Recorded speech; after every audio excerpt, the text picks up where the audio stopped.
We've developed several ciphers.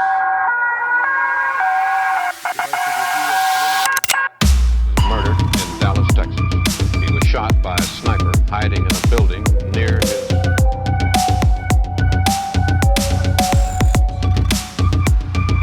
Holy fuck!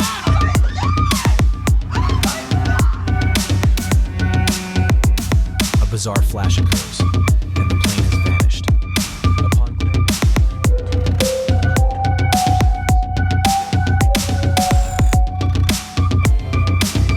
The WEF is an organization.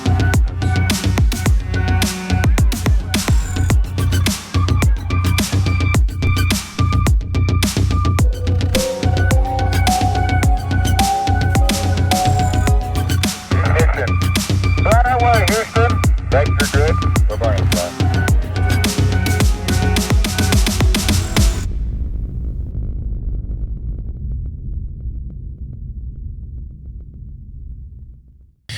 All right, everybody, welcome back to another episode of Connect the Dots. And today's actually it's a pretty big deal.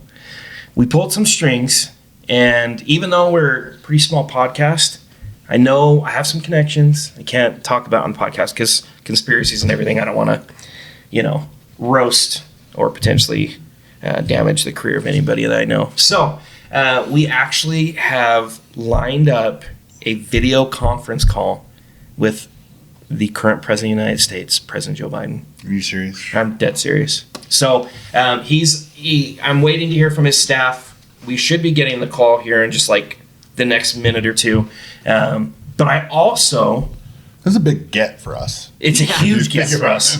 It's a huge get Yeah. for us, which I'm still a little nervous about talking to the president of the United States. I've never done that before.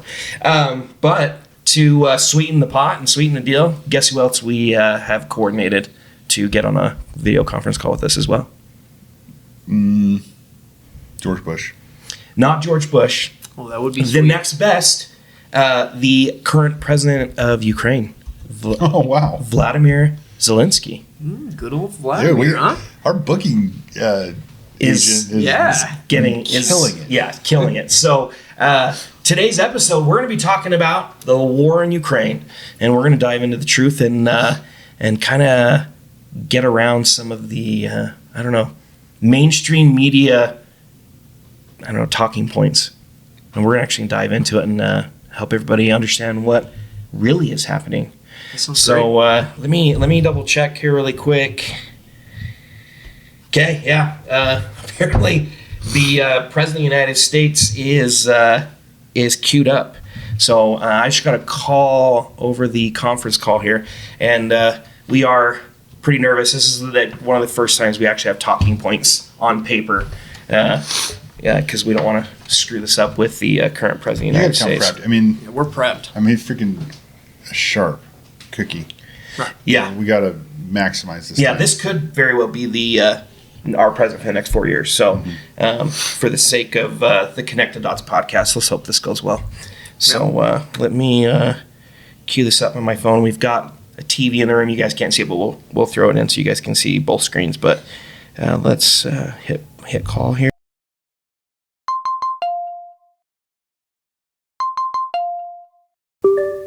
Oh, hi, Mr. President. Can you hear us okay? Yes. How y'all doing? Well, we're doing well, Mr. President. Thank you for taking the time out of your busy schedule today and speaking to us. I'm here with my co-host, Travis and Fielding, and we're extremely excited to have you. Hello, Mr. President. Hello. Hello. As I'm sure your staff has informed you, we wanted to have you answer a few questions on the podcast tonight. What's the name of your podcast? Connect the Dots, Mr. President. We touch on different topics and conspiracies. Right. We know how busy you are, so we'll just jump right into it. No, not too busy at all. Okay, great. Well, we have a question for you to start off with. As President of the United States, what is your desired outcome regarding the war between Ukraine and Russia? See, that's a great question. Well, our wonderful men and women in uniform are getting us closer to victory in the European theater. We'll continue to fight until we achieve absolute victory against the Nazis and its allies. I'm sorry, Mr. President. Did you say Nazis as in the World War II enemy? That's right. Complete and total victory. We were referring to the war between Ukraine and Russia that is happening now, Mr. President. War in Ukraine. Are we at war with Ukraine? No, Mr. President. We're not at war with Ukraine. Oh, is that right? We want to win the war in Ukraine, and we will, as our men and women in uniform, push back the enemy lines of the North Vietnamese army. We will accept nothing more than complete and total victory. Did he just say North Vietnamese army? Mr. President, do you think the war in Ukraine is problematic for you personally, given your family's business ties to the Ukrainian government, especially given the billions upon billions of taxpayer dollars that have been sent in support of Ukraine? Ukraine is an ally of the United States, and I'd be river to Heffernan that we are gonna let them down. Right. Okay. Mr. President, it's widely spoken about our support of Ukraine during this war, and the push for Ukraine to join NATO is a continuation of Cold War tactics by the U.S. to destabilize Russia, starting with the CIA-led coup that took place in Ukraine with the purpose of making Vladimir Zelensky Vladimir who? Vladimir Zelensky of Ukraine? You mean the Ukrainian dancing comedian guy? Yes. Yeah, he's a funny guy. Do you guys like chocolate chip ice cream? My favorite flavor is chocolate chip ice cream from my hometown of Scranton, where my daddy used to take me.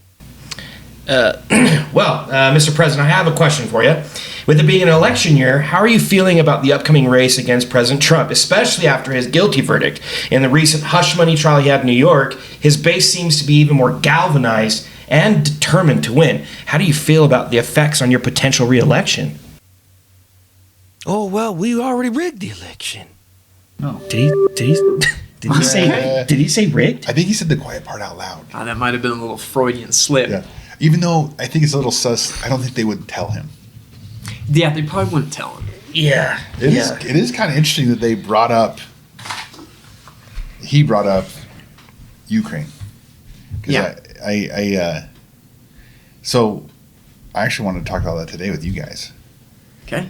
So Britain was like the original colonizer. And we all hate colonizers, right? Yeah. Especially in America, we hated them. Yeah. Yeah. We kicked them out, right?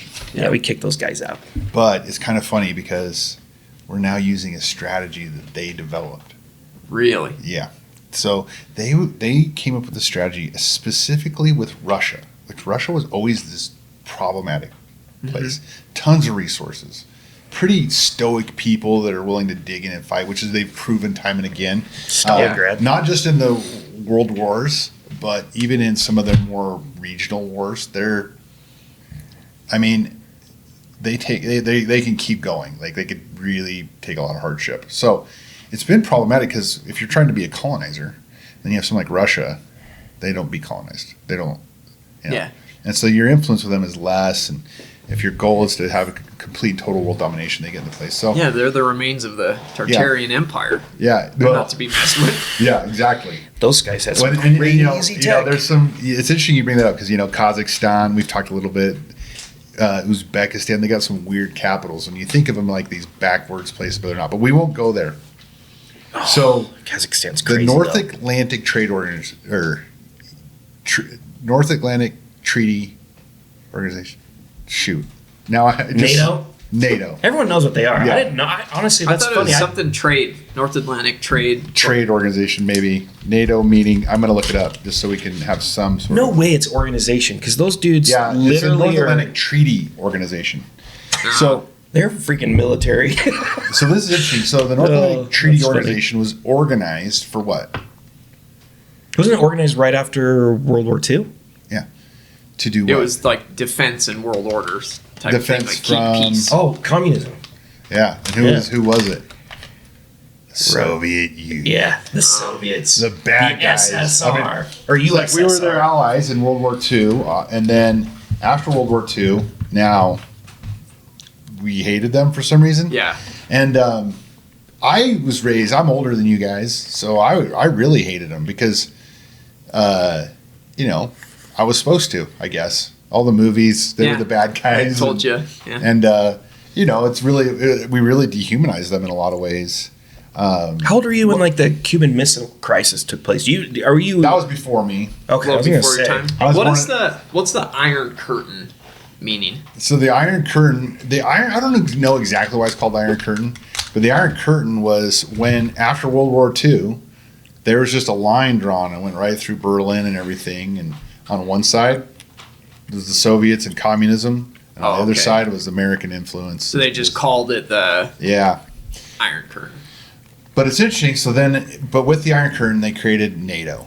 And NATO was an alliance of like France, Britain, all of that jazz. And they were going to make sure that the Soviet Union didn't invade. Because the fear was they had so many men. And they actually made some progress, right? They got really more industrialized. That they could just wait for the permafrost to freeze and they could just drive their tanks and go all the way to the ocean. Kind of like Hitler did. And so we made this North Atlantic Treaty Organization, and one of the tenets of it was to, when they're fighting the Soviet Union, there was a bunch of spy craft going on and all that stuff. But we made it through, right? There was tons of times, too, where we're really close to nuclear war. There was one time, listen to this anecdotal story. Okay. Cuban Missile Crisis, you brought it up. There was a submarine captain, and they had some sort of malfunction with their radio. So they couldn't get to the outside. They had a nuclear-tipped torpedo. So this is before missiles, but it's a nuclear weapon. That's pretty cool, actually. Yeah. So the protocol was when they lost contact during this particular action, they had to attack with nuclear. And so in the Soviet system, though, there was the military, and then they had a guy there that was from like the party, and he was like, he's the one that could get you in trouble. Okay. So this guy's like following protocol. They literally take the torpedo and put it in the launch tube, this nuclear tip, and they're off the coast of the United States, somewhere in between Cuba and Florida. Okay. And it's in the tube. It's ready to launch. And for some reason, this party guy, and you can look this up. I can't remember his name, but he said, "No, don't do it. Let's surface and figure out what's going on." And sure enough, nothing was going on. Oh my gosh. But it was like literally. So they had lost contact, and it assumed that means there was a war. That means like the base is gone. And orders are obvious. So they need to. attack. Did they make a movie about that? I don't think that's not the Hunt for the Red October, or I think it's probably no. That was like that was the guy defected. No, that was the Soviet that defected. Oh, and so anyway, that's a good movie too. But I mean, not two, but that was a good movie. And apparently there was tons of times like this. Like nuclear war was legitimately close to happening a bunch. So anyway, we end up making it 1989. The Iron Curtain comes down. Yeah. I actually was dating a girl at the time. She went to Germany with her German class from high school, and she brought back some rocks. And so in my keepsakes, I have a piece of the Berlin Wall from this girl I was dating. That's cool. But so we made it, and the weird part was like Yeltsin, the leader of the Soviet Union, former Soviet Union. They were like, we want to be normal. We want to have normal relations with you. And it was a word apparently that this guy named Jeffrey Sachs, who was there when it fell, he's a economist and a strategist, kind of like a civilian diplomat, but he liaisons with like the CIA, the military of all these different countries and leaders of all these different countries. But it was something that stood out to him because he's like, they wanted normal relations with us, which is an interesting way to think because we were arch enemies for so long, right? Yeah. Right. And so they had stepped their military down. They allowed pieces of the Soviet Union to break off and become independent states. And they only asked for one thing. Don't let NATO come closer. Which is interesting because why did NATO even exist? The Soviet Union. Yeah. And now the Soviet Union doesn't want it. And if you believe Putin and this guy, Jeffrey Sachs, now Russia was like, we'll join NATO. Which seems like a W. It's like, your former enemy, now is open to having issues. We said no, Yeah. we can't. Well, that would be like the United States, if the United States was like the Soviet Union. And then we are like, okay, we're not going to keep fighting the world. And then we like divide up some of our like country. Yeah. In a sense, like Yeah. It'd be like Florida. New York and Yeah, some other you place. guys are off your now own their own country. countries. Yeah. And then we were just like, hey, just let us be part of this. And some of the countries, NATO if thing. you look at a map, some of the countries were like Belarus, Lithuania, Latvia, Estonia, and right below those, Ukraine. I was to say, wasn't something recently, a couple years ago, taken back in by Russia? Crimea, Crimea, which was that an so old? the Crimea is part of Ukraine, and it's an Okay. area in Ukraine. And one more country, Georgia, and all of these countries are actually interesting to bring up because, and we'll get to the Crimean stuff Okay, yeah. if time. But so there's a strategy now that starts getting kicked into place. It's the old British strategy, which their strategy was to keep Russia weak. All we need is to dominate all the surrounding countries. Okay. And so Britain would do all this stuff where they would trade with these people, put bases in those countries, because Britain was a colony, so they had little army bases everywhere. Well, America decides, well, we're just going to invite these countries into NATO. So the countries they invite into NATO are Georgia, which there's the Black Sea, like here. Right. Russia's like up here. Ukraine's like here. All those other countries are above Ukraine. So we decide that we're going to invite Georgia, which is the furthest east Okay.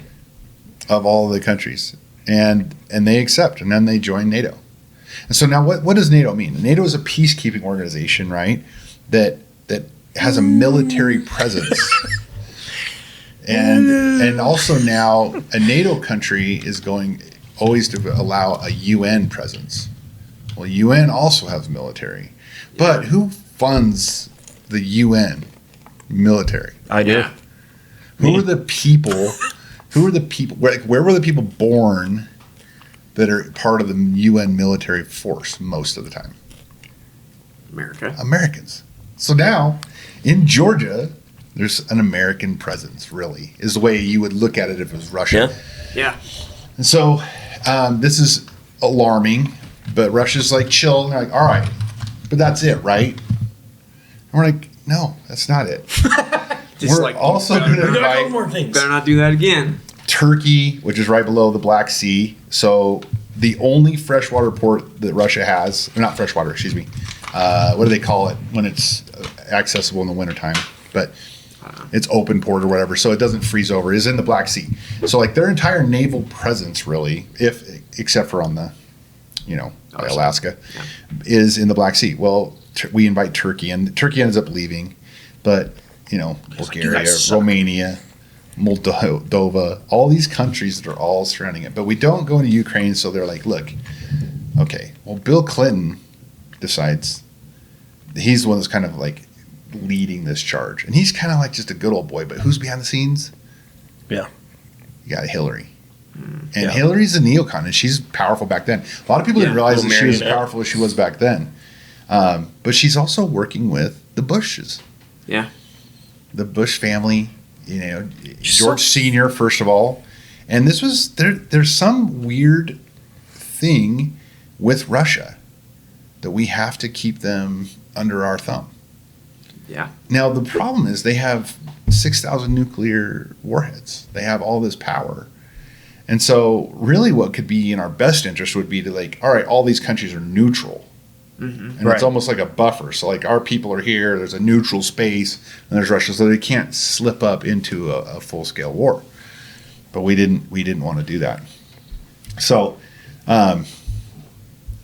anyway, so Jeffrey Sachs, so the Clinton administration, they kind of move in. I remember this too, and there were some movies about it, but we wanted to have a military base in,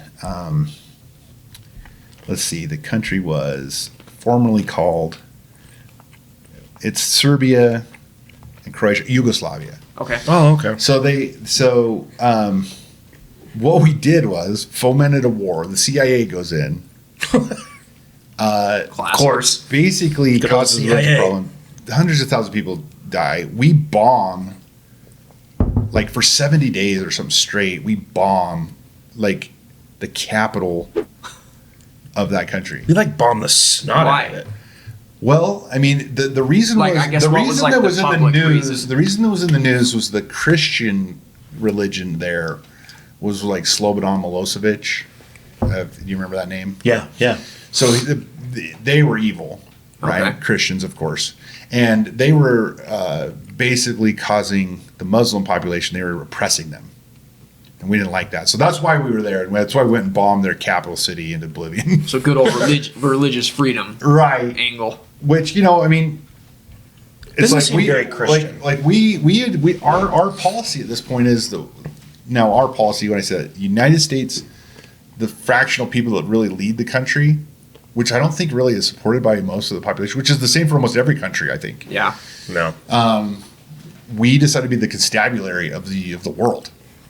Like, we are going to be the police force of the world, which is interesting because we also will let other places. So back then, also you have places like Sudan, Ethiopia, Uganda, Cameroon. There's all these atrocities going on there. Populations being oppressed.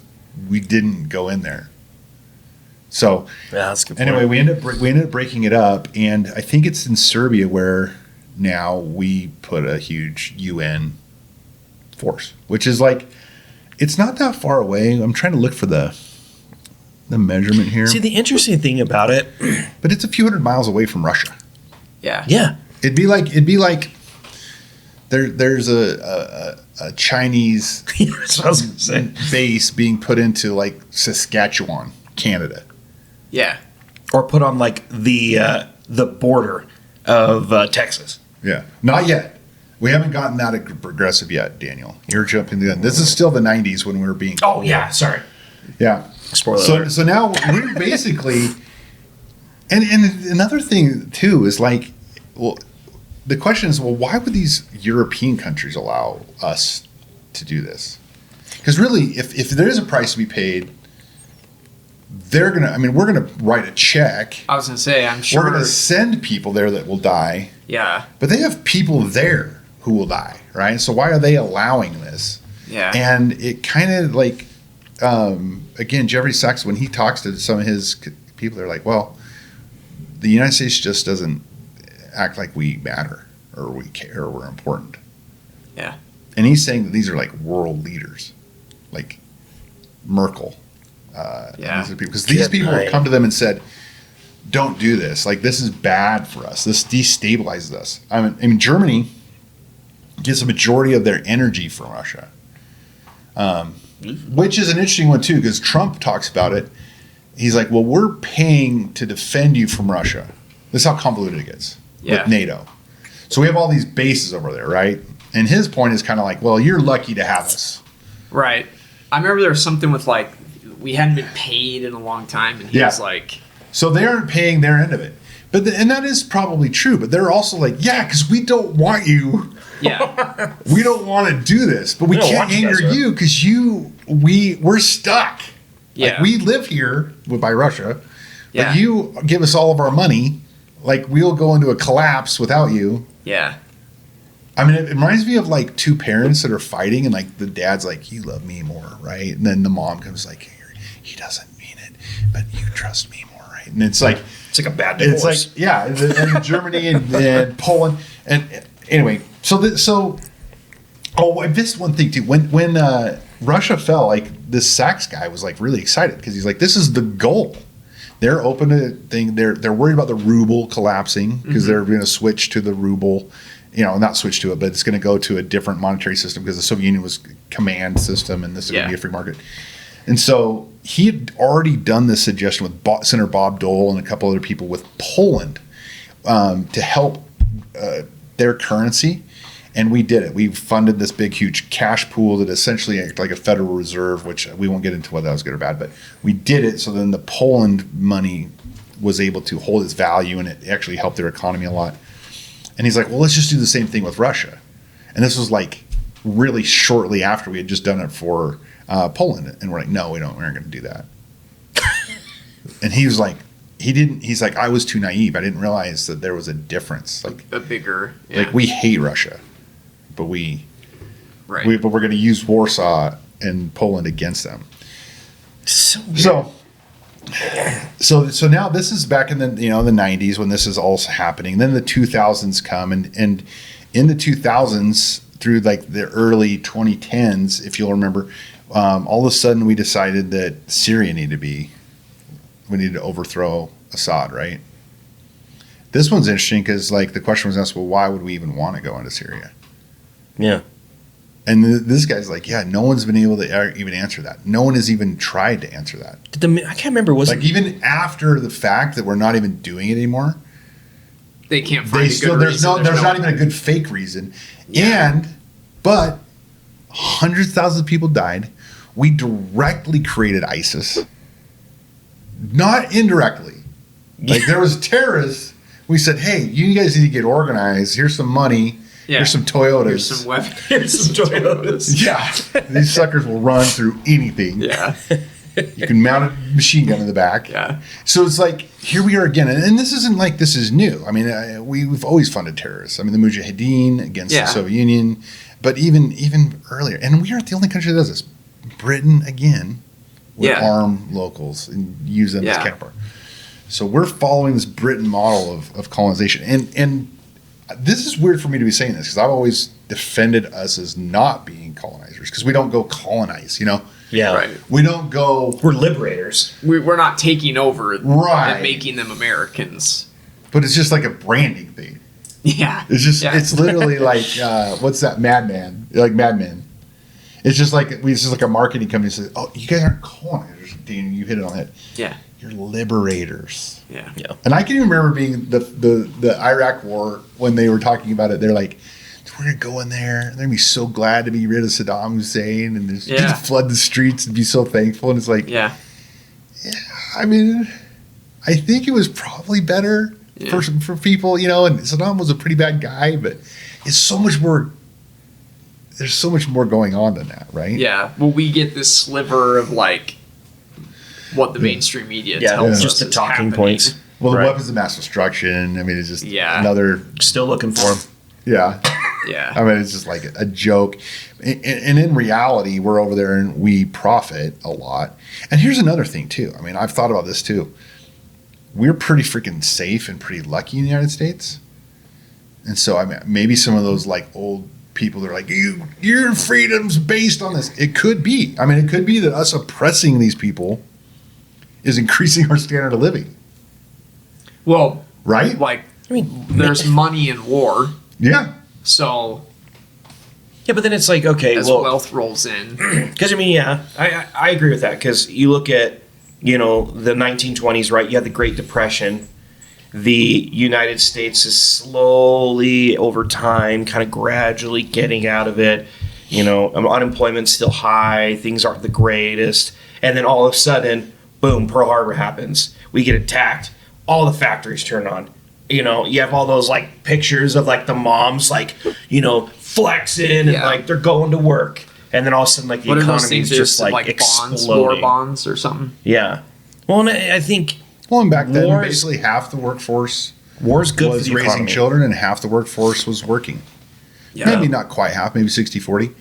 But whether it was on purpose or not, like war also then in that case and over time, both parents are now working. Mm-hmm. Yeah. For the most part. Yeah. Right? Yeah. And it's kind of the way it has to be in our minds. I mean, really, if we were talking about it though, I mean, it's like get rid of your cell phone. I mean, you could live, right? But you choose not to, right? Because, right. But also by allowing us to dominate Europe like we have. I mean, even the euro, which is like it was kind of like advertised this way to fight against the dollar, but yes, except for we kind of control Europe's actions, even to the point where we choose to do like whatever we want Germany to do, they'll do. Yeah. And they might hate us for it, but they'll do it. Right. Because they're just they don't have really any choice economically. Yeah. And so anyway, all right, there's a long ways to get there. But then we started, so there was back in 2014, there was a big kerfuffle, and you brought this up earlier. So Russia has had a port in the Black Sea since it's like before America. It's like 1760 or something. Yeah. And it's their largest naval base. And it's really their only way to get to the open sea. They have some cool term for it, but it's like if they're going to express any presence Navy-wise, it has to go through here. Plus, that's how they ship most of their goods out. Their manufacturing, like even to Ukraine, even though Ukraine has a land border, they're going to ship a lot of it through the Black Sea. Yeah. And then get a lot of it into the Like the Mediterranean. narrow strait or the Baltic something or other. And so it's like super strategic. Historically, it's Russian. Yeah. And so they started to kind of like express this desire to like somehow separate it from Russia. The Ukraine does. And the Russia's like, no, this is just a red line. Like this will not be crossed. And so they used the excuse of like it's mostly Russians there and Right. that type of stuff. And then we're like, this is unprovoked and unreal, and they're evil. Russians are evil and just all this stuff. And it does seem like that, right? Because you're watching the media, so you think that's the case.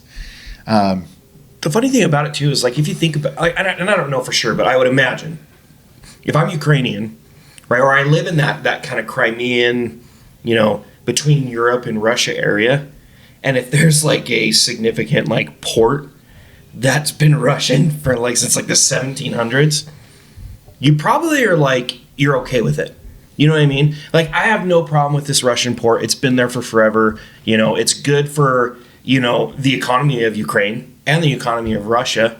So that to me is like if Ukraine's coming in and saying, hey, like maybe we put it into Ukraine. I think it's called, that's like a CIA American pushed narrative. dude. Yeah. The CIA is so crazy. Yeah. Sevastopol is I think what it's called. Pretty sure that's on the risk board. But there's a lot of history there, right? So then they do it and they fight, but then Russia, they're like, all right, as long as we want to have be able to drive our trucks here, we want to be able to have this Right. base, and we want access to it, etc. We'll pull back. So they take it over pretty easily, and then they back So Russia off. just gives it up. Then Russia just gives it up. They still have influence and stuff. Who's Right. the president of Russia at that time? Putin has usually acted in good faith when he's gone I into thought Russia. Putin was like recent in the last like 12 years. No, he's like He's been in- 2001 or something. Yeah, he's been in for like a long time. Yeah. Okay. Apparently, they don't have re-election laws. Like you can keep on ticking. Yeah. Is Putin a good guy? No, we're not saying that. Yeah. Yeah. However, does he want his people to succeed and be happy? Yes, it seems like it. And he's doing his best, and he's been a decent leader for them. Yeah. Yeah. I mean, if you're looking at Russia's interests, Well, Now- it's that's the job of your leader, right? You live in that country. You want your country to thrive. You want your kids to have a safe place to live and grow up in. Right. Because no one wants no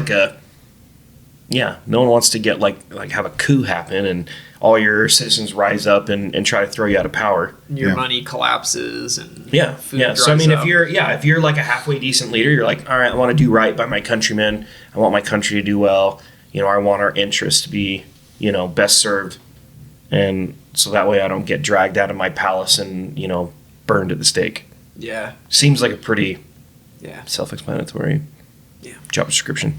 so now we're getting to kind of like some attitudes maybe of like U.S. senators. Like Mitt Romney is like explicitly even stated that like their He's lives from Utah. the Ukrainians' lives, it's a bargain because they're dying, but we can protect our interests with their lives. Something along the lines of that. Terrible line of thinking. But Right. It's like it's like, and so Because that's why they like all the politicians were like voting for the war in Ukraine. That's why they were funneling so much money there. Yeah. Supposedly was because to help the like Ukrainians. Americans aren't Yeah. dying. Yeah, and like that's the narrative, like in the media, right? Like no American lives, no American lives, no American lives. But yet we're freaking funneling billions Yeah. to Ukraine. And how does Billions. it help the Ukrainians? To be determined, I guess. And I guess Ukrainians have a better opinion of this, But here's an interesting little tidbit. I don't think it's helping So- at all. After the Crimea thing, they kind of were getting a sniff of what was going on. They're like, well, we're a pawn. We're being held, and the United States wants us to join NATO. We don't want to join NATO. Yeah. So they elect this guy that's way pro-Russian. His name. Hold on one second. Yeah. Jan. Victor Yanukovych. Yeah, I was gonna say I can't pronounce that. So he. Yana something. So right after this Crimea thing happens, all of a sudden there's a popular uprising in the Ukraine Good old coup to d'état. oust Viktor Yanukovych. It was a coup orchestrated by the United States and supported by Washington's European allies. So I mean, this is kind of like news. Al Jazeera, take what you will from it. They report on it. I mean, this is what other countries believe, right? Our media was a little more like, oh, there's just a grassroots effort to overthrow Yanukovych right after they elect him. But they wanted to increase their relations with Russia. I mean, it's very similar. Ukraine and Russia is very. Can you imagine living there and how frustrating that'd be? Oh my gosh. It'd be like if like you vote in Trump, and it's like, oh, he's gonna all these things he's promising, right? Good for Americans, and then like a couple months later, like He's out. somebody rolls in from another country and like Well, it'd be like riles up people and It'd be like Gets rid of Mexico. him. Ukraine and Russia relationship very similar to Mexico and the United States. I mean, trade allies. They got highways running, bridges that they share. There's companies that build products that the parts are made in Russia, and then there's factories in Ukraine that complete it, and they all have to put all these together. Right. So it's very intertwined. Okay. Yeah. It'd be like Mexico voting in someone that's pro-American, and then China having their secret police come in and orchestrate a coup that kicks that person out. They literally leave Mexico and run to America for their life, and then they elect a pro-China president.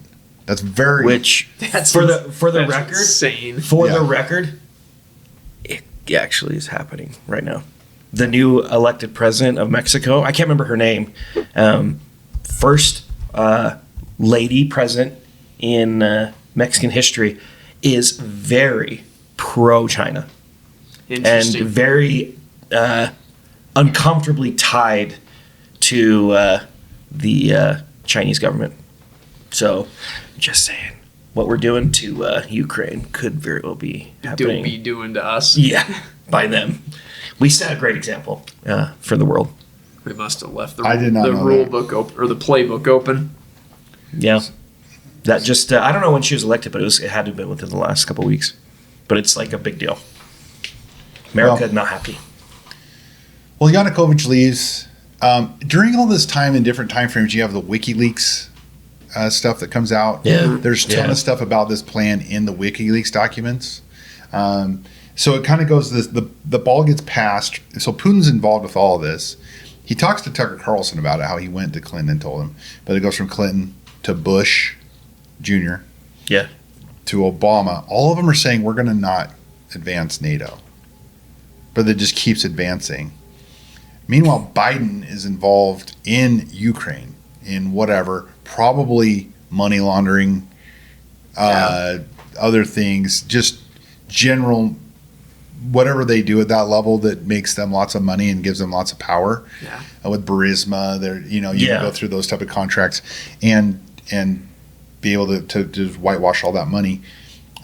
Being a politician's a lucrative job. Yeah. I know it's got like a salary stamp to it, but their bonus potential Yeah, they're Yeah. is ridiculous. the Like a play, performance based. play back my life again. I would have Yeah, paid more attention to those got to run for that city prop council. UN things that they did. Yeah. Should So have been a politician. so anyway, so Bush is in there. There's a lot of that stuff with Trump where they're like accusing Trump of going to Russia and trying to tie them together. Like even though that ended up not being true, Right. Russia's Russia's the bad guy, right? And it's the bad guy that we all need, maybe if you're on a certain level. The boogeyman. And Yeah. the thing is how dangerous this all is because our politicians are essentially saying the risk is worth it. To the point where probably this Ukraine thing was a power play on Russia, and we're trying to treat Russia like we treat Germany, France, Right. Hungary, all of these other countries, and Russia's like, we're not them. Hey, what do they say? You're not that guy or whatever. Yeah. And but Russia's you're not like, that guy. no, we're not. This is the red line. In fact, there was a story that even right before the war started, they're like, don't come over. And who goes over there? Kamala Harris goes over in Ukraine in all public. people. Of It says, all we people. want to invite Ukraine to join NATO. Which, it kind of seems like they're at a party and she's like just an idiot. Someone should have slapped her. But that's You're not, drunk. Yeah. But that's not an accident, right? All of this stuff is orchestrated, and that was a message to Putin that this is what's going to happen, and you Right. better get in line, and this is just the way it is. Yeah. Well, then Valentine's Day, the next Valentine's Day is when Russia goes across the border. Another thing too that's interesting about it is we hear about all these billions of dollars, and now the Ukrainians they go to Walmart and buy a drone and strap a bomb on it, and they're just freaking murderizing these Russians. Yeah. Yeah. Not true, apparently. No. I don't know anything, right? I haven't been there, but people that seem like they're in the know, there's just really no, like Russia is just smashing Ukraine. And so, And most of those people, though, like that are in the know, like at least from my research, is these are people that are like I can't remember the name of the dude that was the CEO of Blackwater before the government went after him and basically shut down his company. But you have people like that are very high, well-connected individuals to like all kinds of different countries, have military experience, fought in several wars. You have all these veterans that, had high position, and all of them are, going out on outside of, obviously mainstream media because they're not going to talk about it, but they're going on to different podcasts, YouTube, Rumble, whatever. And all of them are saying the same thing. Like this, you're talking about, a well-oiled military by the Russians. And I can't remember if it was the interview with Tucker with this guy or if it was another one I was watching, but he was talking about how in the beginning of the war, Russia, when they had like Ukrainians shoot at them, it would take them on average about an hour to an hour and a half from the point where they got shot at to call the artillery, kind of lace the target, know where they're firing, give the coordinates, and fire artillery at that position. And by that time, they had already moved. Now, at the current situation, that is down to 6 minutes. So, from the point of being shot, they can basically blanket an entire area in artillery. And it's like this is a modern military going against a not nearly prepared, So Russia Ukrainian is the military. highly prepped. Oh yeah. I mean, that makes sense. Like Putin is a what do they call it over there? Oh, KGB. KGB officer. Like they like grow up freaking fighting and like eating prepping raw for that potatoes, stuff. Yeah. like doing push-ups in the barn. The other thing that's interesting too is that push-ups in the barn. that's what they do out there, dude. Rocky style. Yeah, Rocky style. But another interesting thing about the war in Ukraine too is that a lot of these weapons and things that they're using, obviously these are, United States style, weapon systems. Like for instance, the Javelin. So you guys know what that is, right? Mm-hmm. It's basically like a fire and forget missile, highly, effective and used in, the war in Afghanistan, Iraq, etc. Against terrorists. right, that don't have nearly the resources that the American military does. Well, we give a bunch of Javelin missiles to the Ukrainian military, and within weeks found that it was highly ineffective, because what they would do is they would lace a Russian tank, fire, missile goes out, hits it, causes this little bonfire of this tank that's just exploded, and then they see a second tank and they get their Javelin missile and they fire the Javelin missile, it goes up, goes directly to the fire and hits that same tank again. And they're like, oh crap, that's not what we wanted. We got to shoot this other tank. There's hundreds of them. So what do? They get another Javelin missile out, they fire again and go straight to the one that they just shot. And so the American military machine, if you think about it, the last, 20 years, we've been fighting dudes with AKs, RPGs, and IEDs. And then now we're funding and giving all this military equipment to fight a Russian modernized military. And now we're finding a lot of the things that we created and built to fight terrorism isn't effective against fighting a now modernized military. So we've been fighting asymmetrically for so long. Yeah. And that was hard to adjust to. Now we got a regular army and we're like, oh. Yeah, all of our Something that's stuff a little more isn't toe-to-toe. Yeah, isn't working as well as we thought. And now the Ukrainians created their own anti-tank missiles, and they work 100 times better than what America's shipping over there. So and aren't they pretty low tech too? Yeah, like every Javelin missile that's fired, I think it's like something like $250,000 a missile, and then Russia creates an anti-tank missile, and it's like $40,000 a missile. And Ukraine? Yeah, Ukraine. Yeah, and it's way more effective. Hey, at least they're spending our money wisely. Right. Thanks for spending my hard-earned money on some effective military equipment in a war I didn't want. But the point I'm making, though, is that you have this giant military industrial complex that what do they want? They want war everywhere, right? Because if I'm selling missiles, I need someone who's going to fire those missiles. And if there's no conflict, I'm not making money. And so you have all these, Raytheon, Lockheed, all these, different companies that are making all these missiles, bombs, tanks.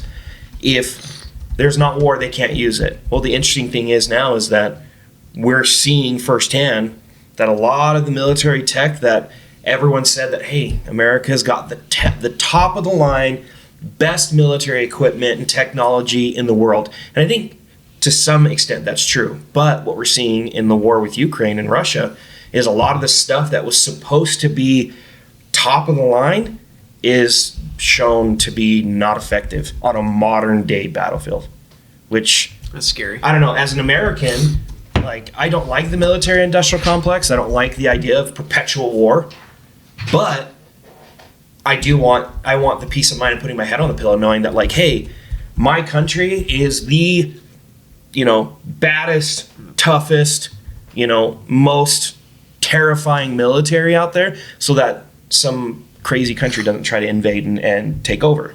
Yeah. But I think that's, I don't know, at a sidebar of the whole war with Ukraine is that it's putting America's military and its technology in a position where it's starting to not look as advanced and better than everybody else's we've been led to believe.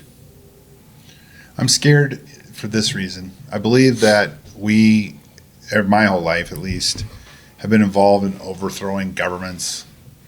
And I feel like it's when you drink caffeine, you feel better and things are good. Mm-hmm. But you're essentially borrowing from your future energy now. Yeah. Yeah. I feel like that's kind of maybe since World War II, when America really just went nuts as far as standard of living, incomes, et cetera, that we've been borrowing from my kids and their kids' future. That they're going to pay this debt. And I'm not talking about the trillions of dollars that we owe of debt. Yeah. But even a Dang, bigger, that credit card thing debt. that, I remember I watched this movie called Frequency. You ever seen Frequency? Oh, I love Frequency. It's a good one. Such a good show. Such Have a you great seen it? one. So this guy, he can the podcast his right now. dad dies, and he tunes in on this ham radio that he's doing. Yeah, it goes he up, talks. You and can he can talk talk to to him. him in the past, right? And they solve a murder, but they also So good. at the end of the movie they go to this softball game. And do you remember that part? Hold on. Keep talking. I'll probably remember. And It's been a minute since I've his seen friend it, rolls up in a SLK Mercedes or something, and then he has a license plate that says Yahoo, because yes. he told in the past, he's like, buy Yahoo stock. That was implied. But the reason I bring that up is like, all right, Yahoo was a titan. When that movie was made, is like, we needed, what company could we use to represent someone who was able to look back in time and buy a stock? Yeah. And they're like, Yahoo. Yahoo's the best company. Yahoo. Yeah. And so, but then what happens? Yahoo eventually just, they screw up. There's tons of stories about it. Now it's Google. Now it's Meta. Mm-hmm. Yeah. But like those won't be the ones in the future, right? Yeah. It'll be something else. And like that, it's like that, I think, with countries, right? It's like it won't always be America. Now, when that happens, there's going to be some people with some long memories. Well, that's what they say. Like, every empire only lasts 200 to 300 years. Just every empire in the history, like, and they go through the cycles of like the generations that like are the ones that like they take over. They're the warring ones that fight, conquer, and then like. It's like, I can't remember this thing. All this stuff, and then eventually it gets to the point where like the last stage before you like fall is like Rome and all these other empires. They were hyper focused on like their colosseums, like the gladiators, like sports, and like their chefs and their food was the best in the world. At least we're not like that. Yeah, and it's like, where are we like right now? We have a TV show, a channel dedicated to cooking food. Right. And several like, of them. Sports are everywhere, and we worship the freaking athletes. And so it's like, we've been around 260, 70 years. Like, so we're probably, assuming we haven't figured out how to not collapse, repeat the past, what everything has in the past. Like, every empire like rises and falls. As I get older, I'm learning that, I don't know, watching history unfold, all the way from like the 2000s till now. Like, I love my country, don't get me wrong. Like, I love America. I love what it has provided me and my family. But when you think about these politicians that are not held accountable, that make all these terrible decisions, and then we pay the consequences, when it comes down to it, the best way I could describe, how America is to the world, we're like the bully that like is taking everybody else's lunch money, shoving people in lockers, beating people up in the schoolyard, and then eventually we do it enough, we beat up enough people that we have that reputation that no one likes us. And then at some point or another, someone's going to stand up to the bully, and the bully's going to get punched in the face and realize, just like in every bully movie, cartoon, kid show, whatever, the bully gets punched in the face, and then they realize, like, oh, that I can get hurt. Yeah. And maybe I should have been nicer to these kids, and maybe I shouldn't have taken their lunch money, because once one stands up, like, many stand up. And I think that's what could potentially happen in the future. Oh, we did it to Britain. Yeah.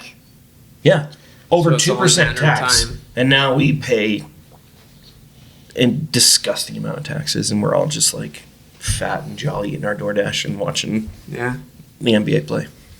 It's all good.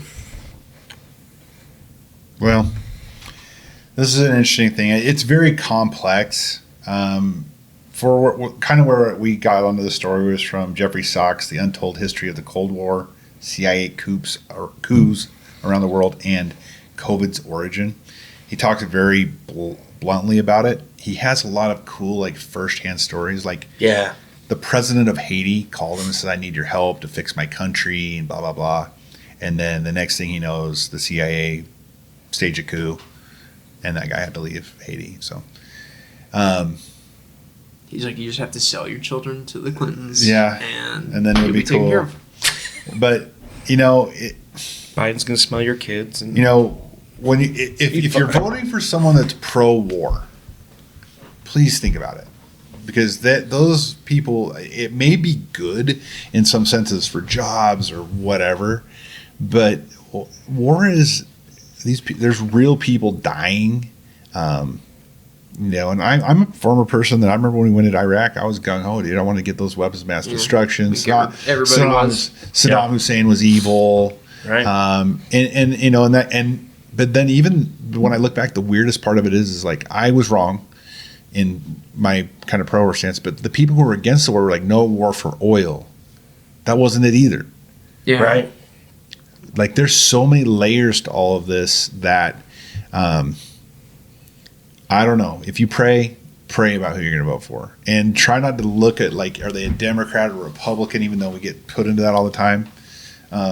It's a uniparty anyways. It's a uniparty, and so you got to look for those people that are really outside of that, and we've been at war since the Civil War, essentially, like almost 100% of the time. Yeah, from one conflict to another. Yeah, from one conflict to the other, and some of them were really famous, World War II, et cetera, and we were so justified in that one, which maybe we were. I'm not saying that, but then there's even more people died in the Korean War if you take on both sides, and that one's like not even thought of. And then as far as the war in Ukraine right now, it's kind of like we get to watch it from the sidelines and still go to work and all this stuff. But imagine, Mexico and the United States and that those similar things. And then now there's all this world stage. And Ukraine's leaders may or may not have the Ukrainians' best interest in mind. Maybe they do. But there could be peace there. I really do believe that if it was just left up to the Ukraine and Russia. Oh, yeah. Yeah. So if we would have got our freaking hands mingled in all that, and this perpetual war and control that we have to have over the world, that would have been a completely different outcome. Well, it's that age-old thing, like that movie Ants. Yeah, you just keep them, distracted and fighting each other, and they won't realize like the power that they have. Yeah. That's got to be So we just go in and meddle everywhere. Yeah, keep everybody Keep busy. them down. Mm-hmm. Yep. Which, I mean, I know we're wrapping up here, but the whole like Zelensky thing, like the fact that guy's a president today blows my mind. Yeah. Blows my mind. I have a video I'll queue up for everybody so they can see what I'm talking about. But we've mentioned it a couple times, the whole Iron Man 3 story plot, right, with the terrorist.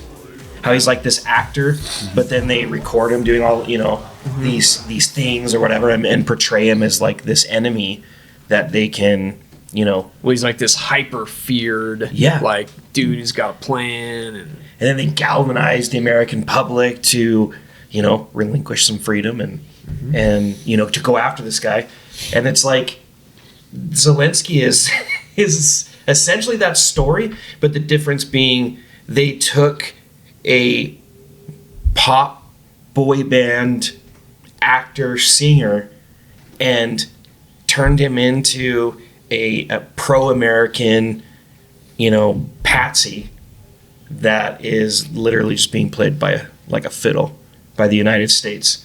And this dude, you look at the before and after his his music videos, and he was on like Ukraine's Got Talent and all this stuff, and all of a sudden now he's this war leading hero. It's, and I know the other side's always like, well, look at Reagan, he was a cowboy, and blah blah blah blah. Well, I'm going down far down this rabbit hole. I'm like, all right. At the very least, Reagan was a different Reagan until he got shot. Yeah. Which no judgment. I mean, I guess I might change my tune too. I'm like, oh, you guys are serious? Yeah.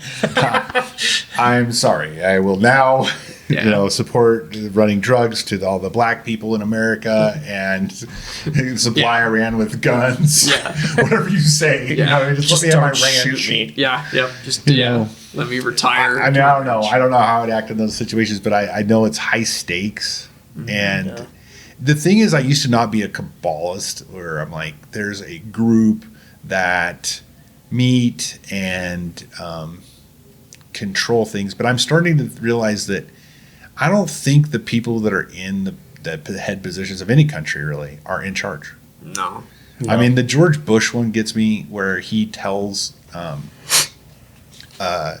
Putin that they will not move NATO, and then they're at a dinner like in Moscow. Don't worry, man, we're not going to do that. And it's just like this. Apparently, like it's jovial, like they're friendly with each other. And of course, we're not going to do that, Putin. Because it makes no sense. Like, But why would they? Putin's going in his mind. He's like, well, of course you would want to, because that's how you would hurt us. And George Bush is just kind of like, yeah, man, dude, come on, bro. Yeah. Why Let's would just we get do the that? slip and slide out. You know That's what I mean? silly. That's silly. And then the next night he comes back. And he's like, oh yeah. So actually, we are going to do that. Yeah. And Sorry, my dad called me. Yeah, And my dad. we are. He going reprimanded to. me. Yeah, for we are saying actually that. going to do that. Sorry. So, See, it's my bad. like Can we still drink beers? but it's like so I guess Now my watch point this is, and then- drive. but there is this one leader to keep your eye on, and I think it's going to be. I think it'll end badly for him because I'm so cynical now. But the dude from El Salvador. I just forgot the country, but where MS-13 was from, and he gets elected, and they basically go to war with MS-13, and he was talking about how that's they, a scary thought. they're going to war with MS-13 partially because MS-13 was literally performing satanic rituals. Like they weren't satanic, like in the sense of like, well, they murder people, so they're satanic. No, they were like covenanting with demons to commit crimes. Which, if you go to the Bible, was the problem with Cain is that Yeah. it wasn't necessarily that he killed his brother, which is bad, but it was a Right. covenant. Yeah. That Why? if he killed him, he could get more power and glory. Yeah. And so MS-13 was doing the same. And so this guy gets elected, and his police officers and him and his leadership in the government are praying for guidance. And they literally go to war with MS-13. And now That's wild to see. he's like cleaned that country up. But guess who's probably now going, hey, wait a minute, we didn't even think about you. But now we are thinking about you. Yeah. I think the CIA is going to head down there and be like, you know what? You're out, homie. You're Yeah. praying to God? No thanks. Yeah. Yeah. You Our- pray to our us. You boss pray to doesn't America. like that. Yeah, our boss. See, you mentioned it earlier because I freaking love the X-Files. But like the smoking man in the X-Files, right? He's this ambiguous figure who is behind the scenes controlling everything through a group of men that are really running, in the show, the FBI, the CIA, the government, politicians, all that kind of stuff.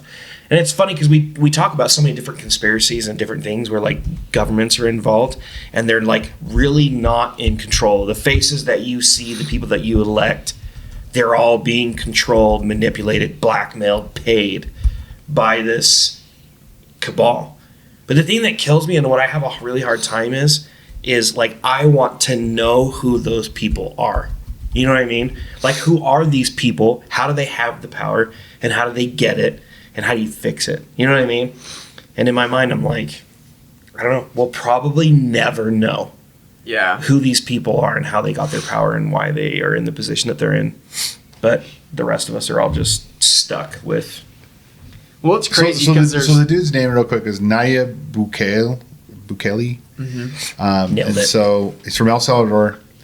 Interestingly enough, he did do something that was against their constitution to get re-election, which would be a great reason for the CIA to go protect I was going to democracy. say a Oh my real God. reason. So why they I come don't want to I'm just going to call it. I don't think. CIA is I going to think watch something's our gonna be- episode and be like, oh, Travis is right. Yeah, we missed that loophole. Yeah, Well, if anyway. you look back, like speaking of like people that are calling the shots, like I can't remember if it was 60s or like 1970s, something like that. There was this guy named Valiant Thor who just showed up at the White House one day. He's like in a bunch of pictures, Yeah. and people are like, he like said he was an extraterrestrial and was like here to help and guide, and Oh, then yeah. was like gone again. Like, I but he's in a remember bunch seeing of photos, and then nobody knows who he is or who he was, and like where he came from. But I don't know the time frame of it. But it's like, I'll find the yeah, dude, photos. there's people that are definitely like calling the shots on things, and we don't know who they are. Yeah. Like, we never will, because they don't want to Yeah. have any like attention, because they don't care to. So they get people like Zelensky, who want the fame, who want the attention, and they'll play You're just saying ball. he wants the fame because he'll dress up in a BDSM outfit and high heels and dance. I mean, if somebody I came don't to know. me and was I like, think the word that my grandpa used would be gyrate. Yeah. They gyrate to music. Yikes. It's scary. but yeah, it's like, yeah, okay, like this is a little far fetched. Yeah. But if your like goal is money and fame and whatever, then you'll look the other way on a lot of different things, Right. and you'll give up control. You'll sell freedoms. You'll sell other people's freedoms, and yeah, I mean the age-old, like the people who voted for Obamacare, like their health insurance coverage and stuff does not go into that. So they Yeah. voted for a thing that Americans have to have, but it doesn't apply to them. And Right. It's like that's whack. Yeah. But Well, I think like it's I don't know. I think the moral of the story is I think on like the low level that we live on, as far as like the pecking order of those that are making these judgment calls and decisions to basically poke and prod Russia with Ukraine and all these other things, is yeah, you have to be careful, especially nowadays, assuming that the people that are in control of the country and the people that are making decisions on our behalf, that are our elected officials, the good old days of assuming that they have the same American grassroots, founding fathers Compass that morals. we do. Yeah, the compass, the morals, the values. These people don't have that. Yeah. And they're being manipulated through money, through blackmail, through all these different things. And, it's just going to continue to happen until, I don't know. I think in one of my like favorite Netflix movies, which I'm shocked that Netflix actually put this out, but have you guys seen The Social Dilemma? yeah, Yeah, so Social Dilemma is the whole. I don't want to jump too far into it, but it's basically just a show that shows how social media in general is polarizing the American populace. And 20 years ago, people were more central. Either they're right or left, but more centralized in their political beliefs. And now we are all so polarized, and everything. You have, race coming back into things, and they're just we're all so polarized because of how social media algorithms work.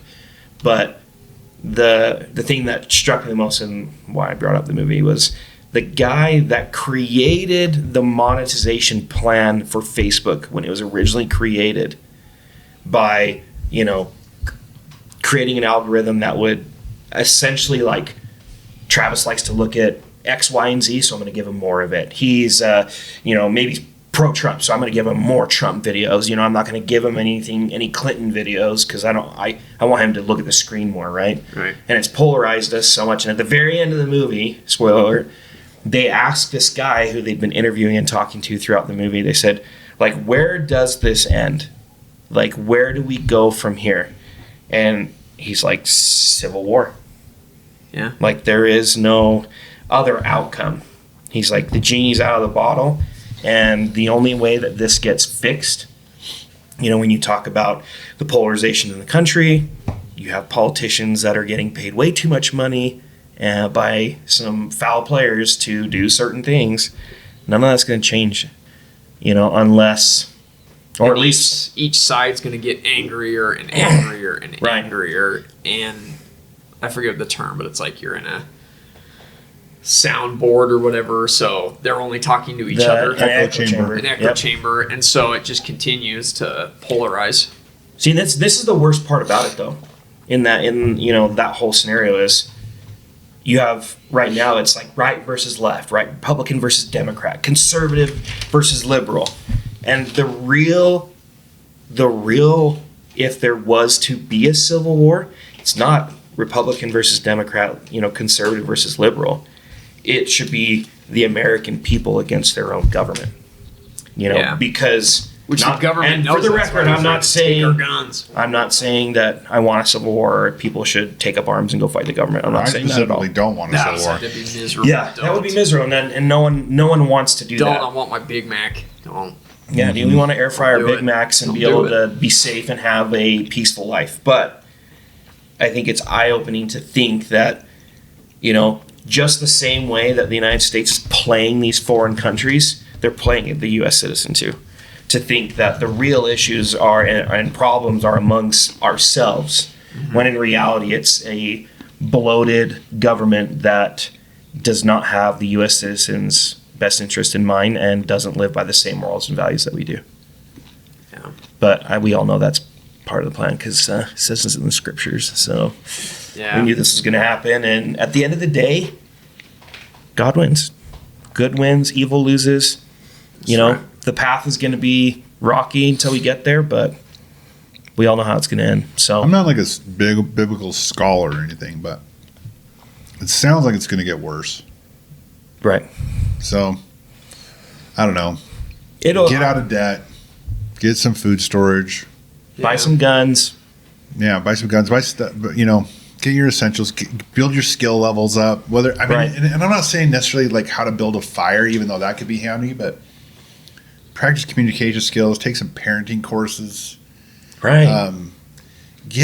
Just make yourself better all the time, so that if whatever version of hitting the fan happens, it probably won't be the one we all envision in our mind. But if everyone's skilled up, it's going to be a lot easier. Right. Know your neighbors. Be Yeah. be connected to your community. Be involved in your community. Because at the end of the day, no matter what happens, the people that live next to you and the people that you live around, those are going to be the people that are going to be your allies, the people that you want to be able to help and have help you. So, yeah, just be a good person. Be kind. Yeah. At the end of the day, it'll all work out. So, cool. But anyways, thanks for watching Connect the Dots, you guys. That was more of like a political episode. We haven't really jumped too much into politics, but I don't know. It's an election year. We might talk about it more. You guys will tell us what you think. But as always, follow us on social media. And big ask this episode. Big ask. Get on Rumble. If you're following us on YouTube, you got to get on Rumble. I think the reality of our podcast and the content that we do, I think the reality is I don't think YouTube's going to like it too much. And we're already seeing that. So we have content that doesn't reach anybody. You can't even find our podcast by searching it. It's like we use social media to get it out to people, and they click on the link, and that's how they find us. So get on Rumble. It's what YouTube was when it was in the very beginning, right? Yep. Where you get to talk and have free speech Pretty user friendly. yeah, super user friendly. They've got an app. It works just the same way. So if you're following us on YouTube, hit us up on Rumble. I think in the near future, we're going to start doing some exclusive content just on Rumble and some things that you won't hear on YouTube. So make sure you follow us there. Hit us up on our website. Hit us up on our merch. Get yourself a dope mug, a shirt, a bag. There's all kinds of cool stuff that we have. You guys need to get in there and check that out. So, and as always, the most important part is you're a champion. Don't forget it. No matter what happens, be a good person, and it's all going to work out in the end. So, and that's it. Adios, you guys. Love you guys. Bye.